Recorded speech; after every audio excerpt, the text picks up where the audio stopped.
السلام علیکم میرے دوستو، میں آپ کے لیے ایک اور اہم ویڈیو لے کر آیا ہوں جس میں آپ کو یہ بیان کروں گا کہ قربانی کے جانور میں اگر یہ عیب پائے جائیں تو اس جانور کی قربانی جائز نہیں۔ لیکن ویڈیو بیان کرنے سے پہلے ہماری آپ سے یہ گزارش ہوگی کہ آپ ہمارے چینل کو ضرور سبسکرائب کر لیں تاکہ آنے والی ہر اہم ویڈیو اور قربانی سے متعلق ہر اہم مسئلہ آپ تک پہنچتا رہے۔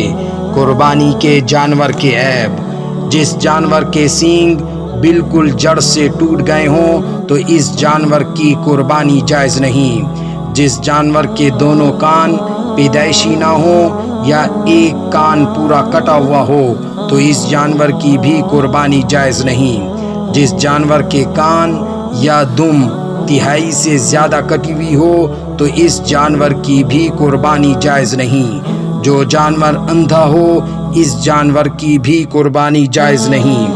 جس جانور کی ناک کٹی ہوئی ہو تو اس جانور کی بھی قربانی جائز نہیں۔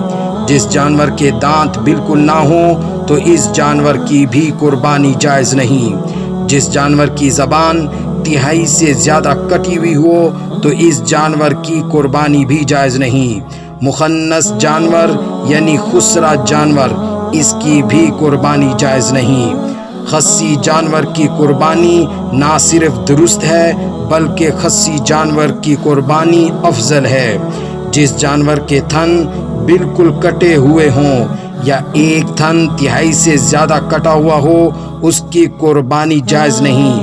اگر بیماری کی وجہ سے بھیڑ بکری کا ایک تھن اور اسی طرح گائے اور بھینس اور اونٹنی کے 2 تھن سوکھ گئے ہوں تو ان جانوروں کی بھی قربانی جائز نہیں۔ یہی حکم اگر تھن کا سر کٹا گیا ہو اس پر بھی یہی حکم ہوگا۔ جس جانور کا پاؤں کٹا ہوا ہو اس جانور کی قربانی بھی جائز نہیں۔ جو جانور ایسا لنگڑا ہو کہ فقط 3 پاؤں پر چلتا ہو، چوتھا پاؤں زمین پر نہیں رکھ سکتا یا رکھ سکتا ہے مگر اس کے بل چل نہیں سکتا تو اس کی قربانی بھی جائز نہیں۔ ایسے دبلے کمزور جانور کی قربانی بھی جائز نہیں جس کی ہڈی میں گودا نہ رہا ہو۔